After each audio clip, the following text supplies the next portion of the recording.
Good morning and welcome to the BNK Banking Corporation FY 2022 results and FY 23 to 26 strategy investor webinar. To run through the presentation, today I am joined by Alan Savins, the CEO, and Andrew Kitchen, our CFO.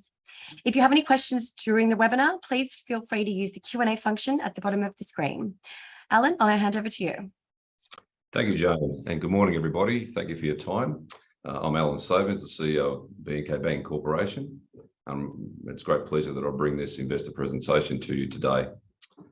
Some housekeeping initially. I do encourage you to download the presentation from the ASX and review the disclaimer at your convenience. Joining me today, as Jane touched on, is Andrew Kitchen, our Group CFO. I plan to walk you through some key highlights of BNK in our performance in terms of our metrics, etc., as well as outlining our FY 23 to 26 strategy, and Andrew will walk you through in more detail our FY 22 financial results. So initially, just starting off with our background and highlights, effectively. The strategic review was conducted in September 2021 at the request of the board. The review included an assessment of all strategic options available to the bank to unlock and enhance further value for BNK shareholders. In terms of the banking division, this was concluded in May of 2022.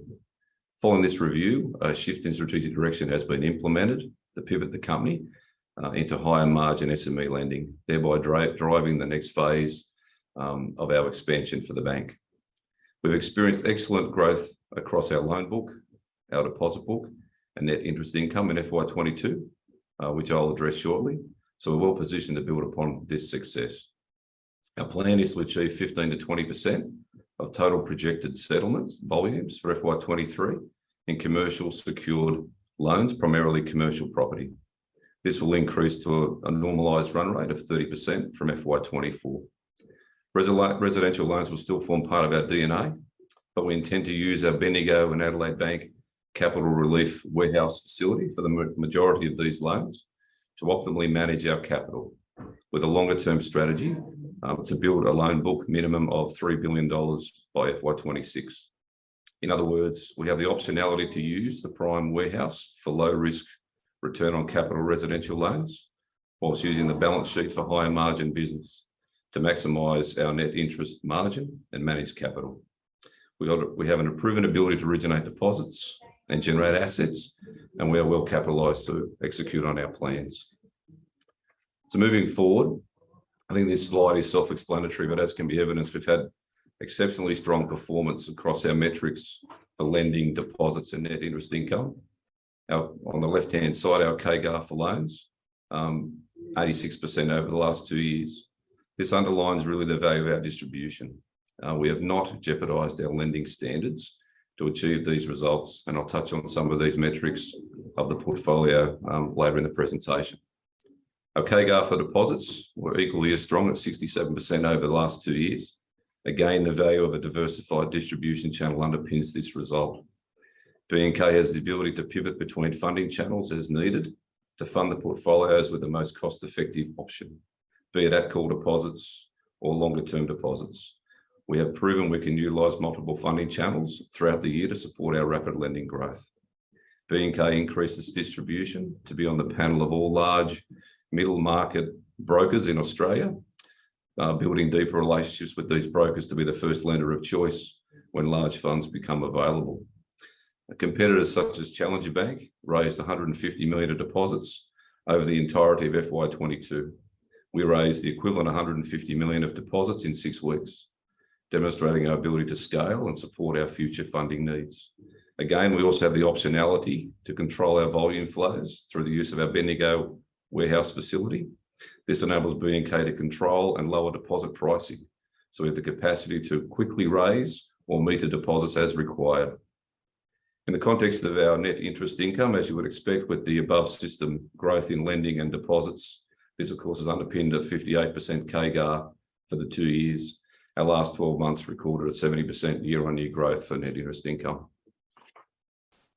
Our key highlights for FY 22, which there were many, but effectively we believe we have a solid foundation now to diversify our business further into the SME space. What is also in scope to expedite this strategy is possibly through strategic acquisitions, coupled with the planned organic growth. As previously mentioned, our goal is to achieve a 30% normalised run rate in terms of commercial lending. So residential will still form the cornerstone foundation to build upon. We are well capitalised. We have diversified funding options through our BNK Bank program. We've also commenced discussions with another major bank to possibly increase our warehouse funding capacity there as well, in addition to our Goldman Sachs near prime facility, which is more of a fee-based strategy rather than net NIM. Importantly, we continue to record strong growth. So our Q4 22 total settlements equated to $309 million for the quarter, which is an increase of 46% from Q4 FY21, which amounted to $211 million. Our lending growth for the last 12 months was 83%. So that was 10 times above system growth. Equally, our BNK deposits are 52% growth in the last 12 months, which was approximately 5 times system growth. So you can see our metrics are quite solid. And building on those metrics, these are the key ingredients for us that, to underpin the strategic shift in direction. It represents the bank at scale. So a $3 billion loan book. The first goal is in relation to growth to achieve that scale. We've set a target by FY26 that we'll have a $3 billion loan book. In July 22, the book passed $1 billion. As I say, we increased 83% in the last 12 months. Our cash NPAT, it is growth that the group will return to a cash profit. We will not shrink to greatness to achieve this result. While profitable with the sale of Finsure, that is not currently the case. The group targets to achieve a cash profit in FY24, primarily through the continued growth of the loan book. Based on our modelling, the group has retained sufficient capital from the sale of Finsure to achieve cash profit post the dividend and capital return. Return on equity. The group is targeting at scale to achieve a return on equity of more than 10%, which is in line or ahead of some of our peers. This will be achieved by a combination of growth, which I've already touched on, increased margins, and improved cost to income ratio. Our ultimate goal here is number 1, cash profit, achieving cash profit. Number 2, double-digit return on equity, and eventually 3, the self-generation of capital, which should occur post FY26. In relation to our NIM, as we are aware that the residential mortgage market's under extreme competitive pressure from margin compression happening across the industry. It's anticipated to normalise as our fixed rates expire, and our cost of funds returns to a more, long-term position. BNK has positioned itself well in relation to our fixed rates, as we've only operate a maximum tenure of 3 years, and we have proactively repriced our new business to reduce our flows over FY22 to address this. The group retains a majority of deposits in our call accounts and is proactively pursuing opportunities to increase this cohort. And Andrew will talk more to this later. In relation to our cost to income ratio, as part of achieving our returns, the group is targeting a cost to income ratio of 60% or less, but to be achieved when the loan book achieves $3 billion. This will be predominantly achieved through the growth of the book and continued investment in technology. We'll also continue to invest in people and processes, with ongoing expenses increasing by 16% compared to a 70% increase in net interest income in FY22. The SME opportunity. So for us, as the slide articulates, there's 2.4 million SMEs operating in Australia. The commercial opportunity is real. SMEs have become a significantly underbanked market and provides an opportunity to grow, particularly as major banks become even more risk averse. Commercial real estate lending is currently estimated to be worth $330 billion in Australia. Granted, small businesses facing inflationary pressures, but effectively our target of 15 to 20% of settlements in FY23 equates to $100 million, the majority coming in the second half of FY23. So again, BNK will remain selective on the asset quality in the same fashion that we have built our prime residential lending portfolio upon. So despite these headwinds, we have an appetite to support SME borrowers with a demonstrated track record, a sound asset position, and those having a clear strategy. But importantly, we offer and we can offer the service and products on both sides of the balance sheet when it comes to SMEs. So we're looking to create a relationship with those customers where possible and not just provide a single product solution. Our deposit strategy. So effectively, we have grown, as I touched on, significant growth above system of almost 5 times in the last 12 months. We distribute our products under the Goldfields Money brand via deposit brokers, led with term deposits and cash management accounts. So currently we have a split of approximately 30% of transaction accounts in our deposit base. Our goal is to transition the composition of our deposits from 30% to 50% in the next 2 years to 75% in the outer years. The key focus for us in FY23 is to rebrand BNK and initially launch into the WA SME market. Incremental growth will then be targeted via direct channels. We've analysed the deposit market over the last 50 years and found the industry consistently over forecasts rate rises in the long-term deposit market. So this has shaped our approach to play in the at-call market to manage our cost of funds better. In the context of our initial product offering for the commercial SME space, we're offering 5 products. They're standard-looking products in the context of the mortgage industry to help control our risk. They are the standard term loans, SMSF, lease stocks, and a broker trailer. These products were relaunched in July of 22. Distribution is through our existing third-party broker network. Our point of difference really is the broker relationships which we have. We have access to approximately 7,900 brokers across the country, and that's increasing by approximately 200 brokers per month. Our stellar growth over the past 2 years for residential loans, as I touched on, 83% CAGR, where we operate really in a heavily commoditised environment, proves that we have the ability to originate assets. Proceeds from the Finsure sale has enabled a greater emphasis now on higher margin loans. We have a dedicated, experienced commercial lending team of over 25 years. I think most importantly, BNK has been underwriting and servicing a commercial funding program on behalf of an external provider, where we have underwritten and settled over $200 million worth of business with 0 arrears. In addition to that, our Goldman Sachs near prime portfolio comprises approximately 70% of self-employed borrowers. So we already understand the mechanics of assessing SMEs in the context of their creditworthiness. Therefore, a movement into commercial property lending is an obvious and natural extension for the bank. So really for us, it's about unlocking value and leveraging our ADI license with a full service offering of deposits, transactional banking, and commercial loan products. This slide highlights high level our transformation over the last 2 years. 2021 saw key hires to the board and the management team, together with the launch of our Bendigo and Adelaide Bank Capital Relief Warehouse facility. FY22 saw the launch of our Goldman Sachs alliance with our near prime securitisation warehouse. As I've touched on, the strategic review commencement in September and that conclusion in May 22, which saw the sale of the Finsure aggregation business, which I'll touch on shortly in more detail. FY23 for us is firstly about recognising the support of our loyal shareholders with the payment of an inaugural fully franked dividend in July. Our settlement goals for FY23 are $550 million in total. That's including the 100 million of commercial. So we're still looking at a 50% growth for FY23, plus an additional 345 million of Goldman Sachs settlements.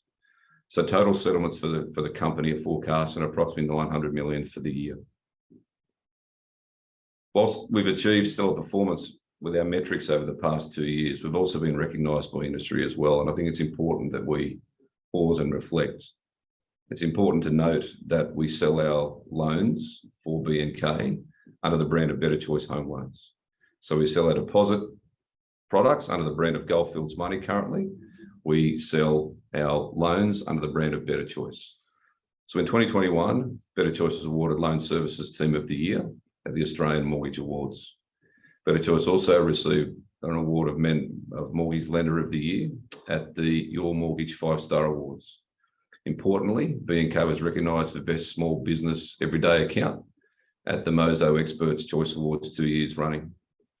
And as well, Better Choice was recognised as Non-Bank Lender of the Year at the Australian Lending Awards for 2 years running.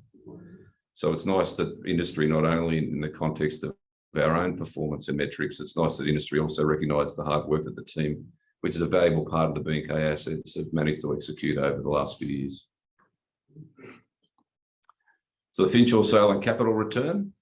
The outcome of the strategic review, of course, was the sale of Finsure to MA Financial Group Limited, with the BNK Group receiving 152.2 million in consideration. And that consideration received was more than 30 times Finsure's FY21 cash earnings. The sale was also the driver of the group's record statutory profit, as Finsure was purchased for approximately 60 million in 2018. As a result of the sale, the board announced the intention to return $60 million in sale proceeds to shareholders. In addition to the initial $40 million dividend already paid, the board intends to pay the remaining approximately 20 million in a capital return in Q2 FY23. Importantly, from a distribution perspective, we've retained our relationship with Finsure as an aggregator to offer our products to their brokers, and we've actually gained other aggregators as a result of the split, who were concerned at the channel conflict of Finsure being part of our group.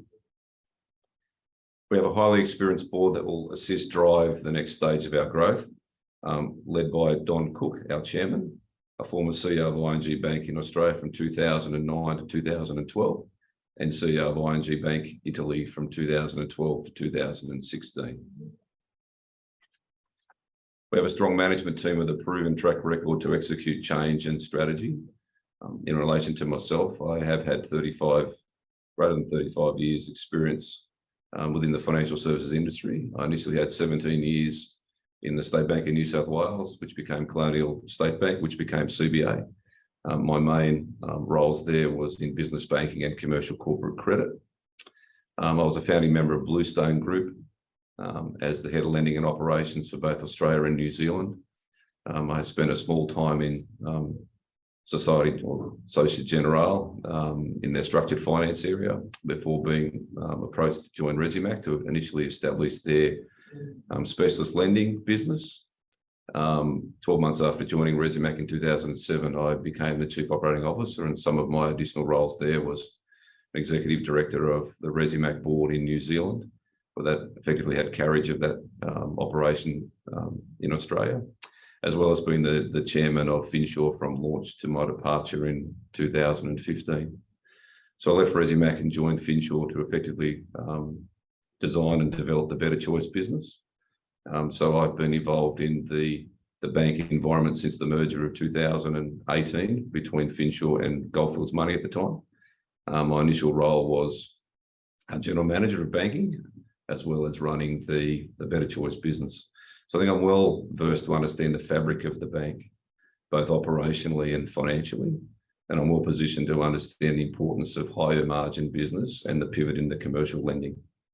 So I might just hand across to Andrew Kitchen at this point, just to briefly explain his background before he gives us a detailed insight into the FY22 financial results. So across to Andrew. Thanks. Thank you, Alan, and good morning, everyone.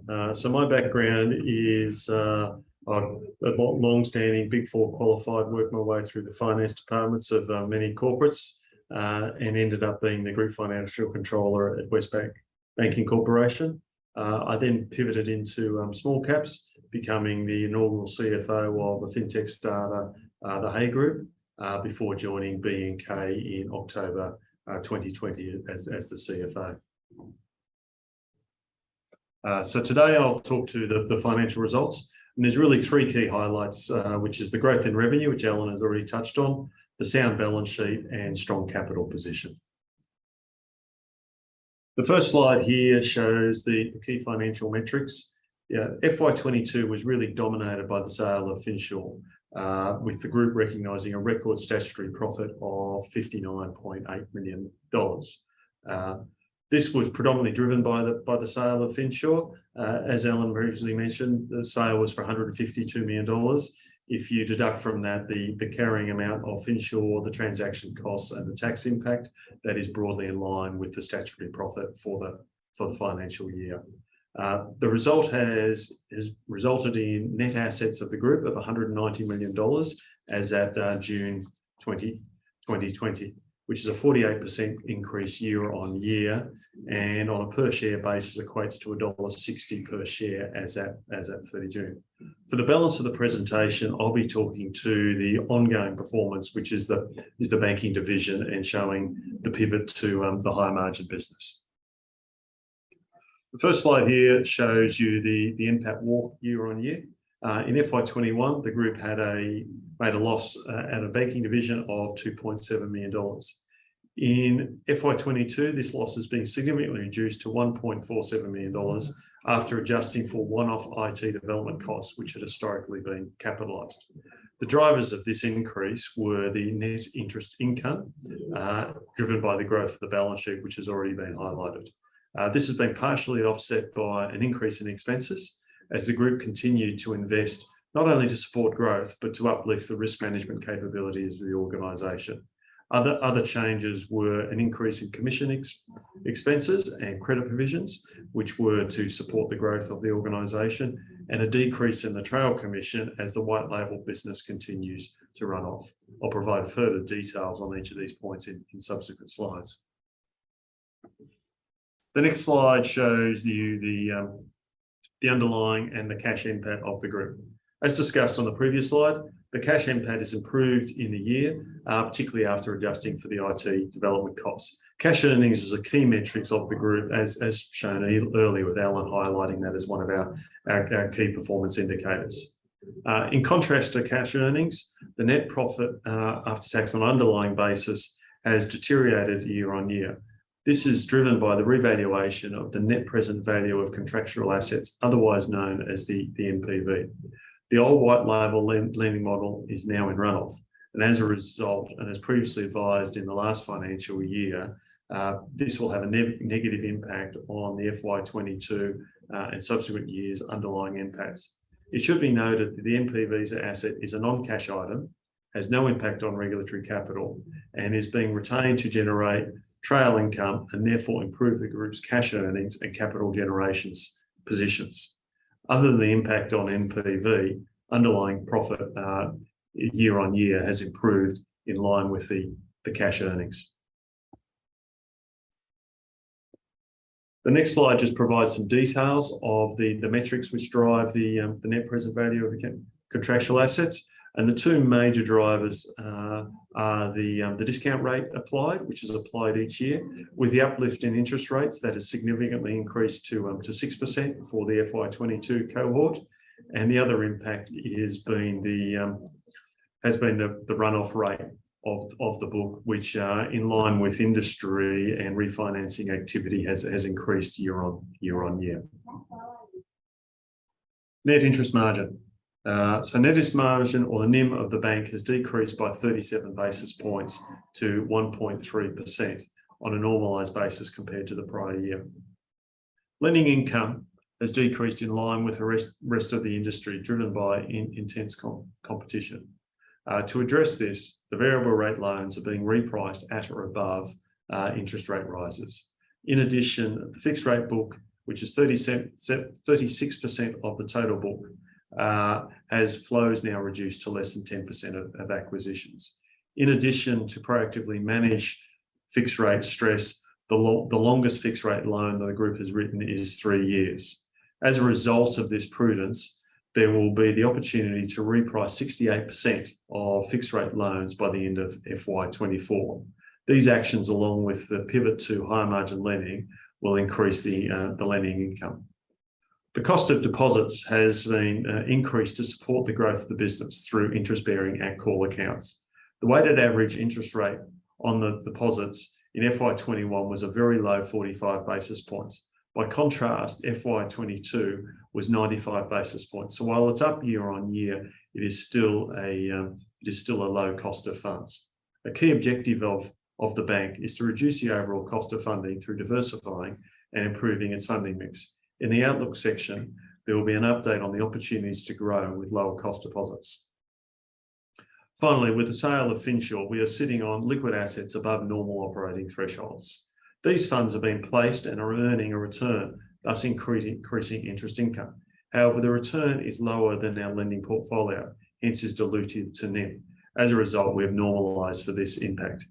In summary, the NIM is currently reduced. However, there is a pathway to reduce the NIM for mortgages, which when combined with the pivot to the higher margin lending, will put the bank on a pathway to achieving the NIM of greater than 2%. Credit quality. In FY22, the group had no write-offs, and as at 30 June 2022, had no accounts in COVID hardship, which given the growth of the organisation, we consider to be an outstanding result. During the year, the group increased its provision to $1.86 million, primarily due to the growth in the loan book, and retained an overall provision for mortgages of 21 basis points. The group now believes it is very well provisioned, and this supports our pivot into the higher margin loans. Expenses. During the year, operating expenditure increased by $2.6 million or 16%.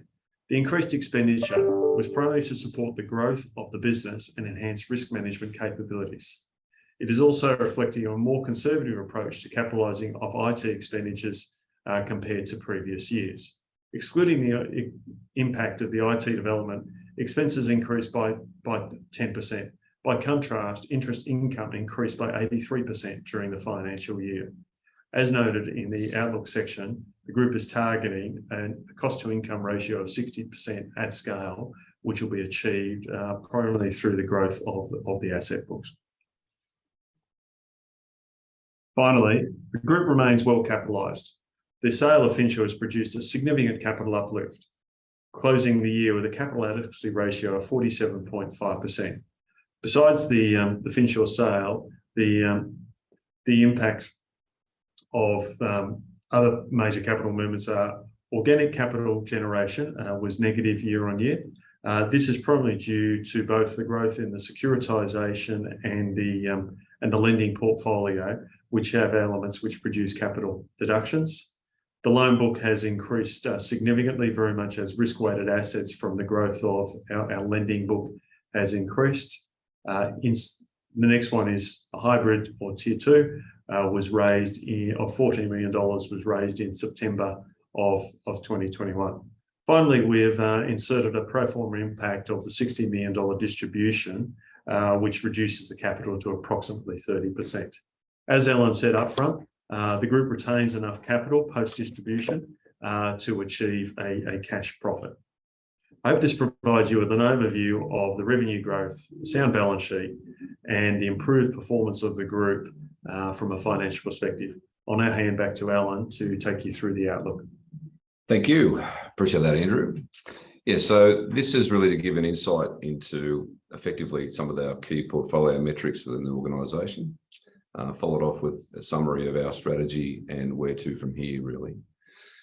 So this slide effectively is quite, again, compelling in terms of the metrics. This is focusing just on the last 12 months growth. So we've seen, as I've touched on before, lending portfolio grow by 83% in the last 12 months, year on year, deposits at 52%. What's important to understand really is the transition that's been occurring over the last couple of years in terms of our portfolio and our focus. So in the bottom right-hand side, total lending by funder.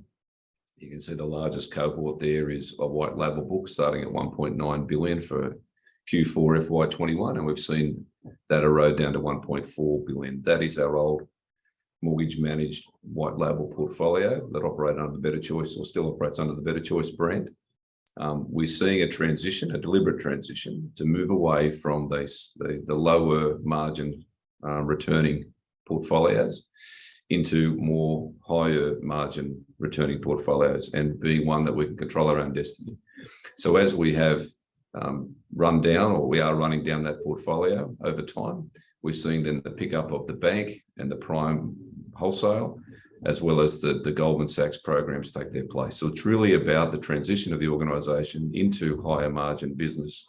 And that's been put in place over the last couple of years. So that transformation is happening. And of course, our new pivot into commercial lending will continue that trajectory for us. So effectively, that's our focus. And as the book runs down, we'll have more resourcing from a customer service perspective to then allocate into the BNK and Goldman's programs as well. Hence why we can assist control our headcount growth as BNK continues to grow. This slide really depicts here the de-risking of the bank throughout FY22. And if I focus you initially on the left-hand side on balance sheet loans, you can see there effectively that we've been reducing the geographic concentration risk in Western Australia from 29% to 20%. Prior to the merger, BNK was heavily weighted in Western Australia, as you would understand, with distribution predominantly anchored to the two branches in Kalgoorlie and Esperance. So the merger continues to deliver more of a normalised distribution flow, and that will continue in FY23. In terms of the loan type, again, it underpins our strategy to target owner-occupied business in the last 12 months, increasing that percentage from 60.5% to 67.1%. The portfolio mixed by loan category, again, is predominantly residential. We are overweight in resi, which again supports the expansion into commercial lending for us. And the portfolio mixed by loan to value ratio. And again, that underpins a deliberate strategy that we've had over the last couple of years to target up to 80% LVR business. So loans greater than LVR have been reduced from 11.8% to 9.6% in the last 12 months. So that in turn means that 90.4% of the portfolio sits at 80% or less. Importantly, in the context of certain LVR buckets, the up to 60% LVR band has improved from 31% to 49%. So the portfolio is well insulated, in our view, to absorb a decline in property prices. In addition to the loan to value ratios to the previous slide, other key dynamics that really need to be called out from the portfolio, I guess to outline again why the portfolio is in a very sound position. So since 2019, we've implemented a very strict debt to income ratio policy here, where DTI of 7 times or greater required general manager approval. So only 9 loans in the portfolio have a DTI greater than 7 as at 30 June. This policy was further amended throughout the course of FY22 and has been amended down to 6.5 times now that requires general manager approval. We increased our interest rate servicing buffer from 2.5% to 3% in FY22.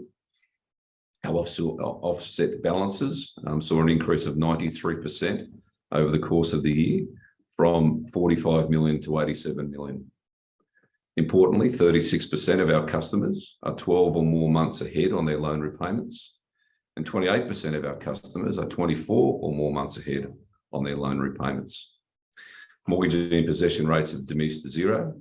As Andrew touched on, there were no credit write-offs in FY22, and our reportable arrears, being loans above 30 days, as at 30 June for BNK's entire total residential lending portfolio, and that includes the Bendigo warehouse as well, stood at 0.51, so 0.51%. As Andrew touched on, importantly, our fixed rates represent 36% of our business. We've reduced the flows to less than 10.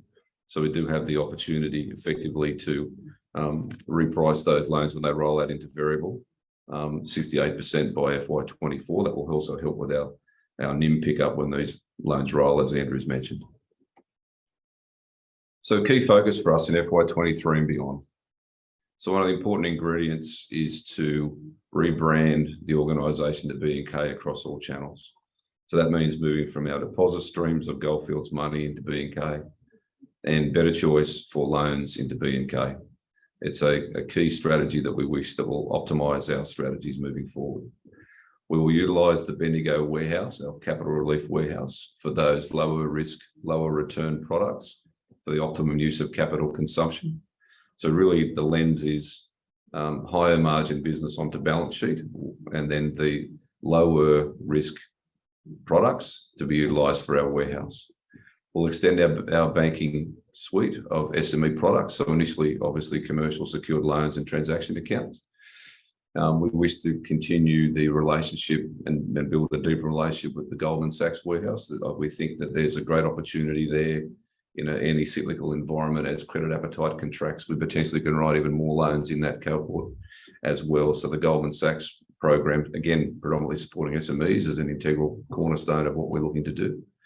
As Andrew's touched on, we will continue to look at our resourcing capability, risk and compliance, technology, capability, and to support our growth as well.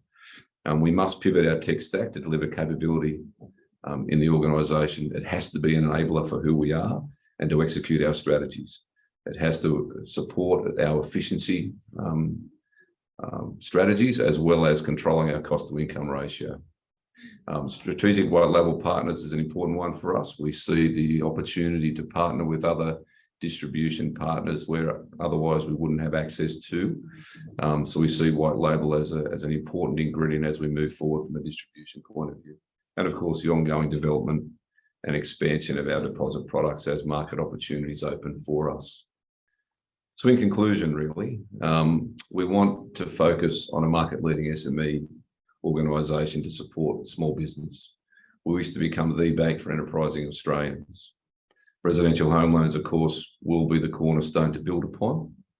As we've touched on with our flows, it will still represent the majority of business coming through for this year until we continue our transition. We have clear strategies to drive our growth, but importantly, there must be growth within our risk appetite that have been set by the board. We need to scale our platform to deliver those customer experiences that we have set ourselves to achieve.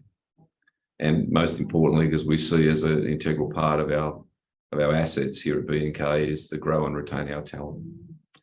So really, at the end of the day, we have a proven ability, as I've said before, to originate assets, a proven ability to generate deposits, as well as we're well capitalised to execute on our plans. This is the recipe for our success that sets us apart from our competitors. So at that point, I'll pause and thank you for your time. And I might hand back to Jane for any questions. Thanks, everybody. Wonderful. Thank you for that, gentlemen. We would encourage webinar attendees to use the Q&A function at the bottom of the screen to ask any questions, but we've had a few come through, so I'll jump into them. So with this shift in strategic direction, is there the possibility to expedite this strategy through acquisitions coupled with organic growth? Yes, so the short answer. So we will consider anything that we think adds value to our shareholders and our business. So we see organic growth as just as important. The pathway for us is achieving a $3 billion loan book. So if it makes sense and fits the brief as to who we are and what our strategy needs to be, yes, it's in scope for discussion. Wonderful. And for the remaining $20 million distribution to shareholders from the sale of Finsure, when do you expect to receive the regulatory approval? I'll take that question. So the short answer is imminently.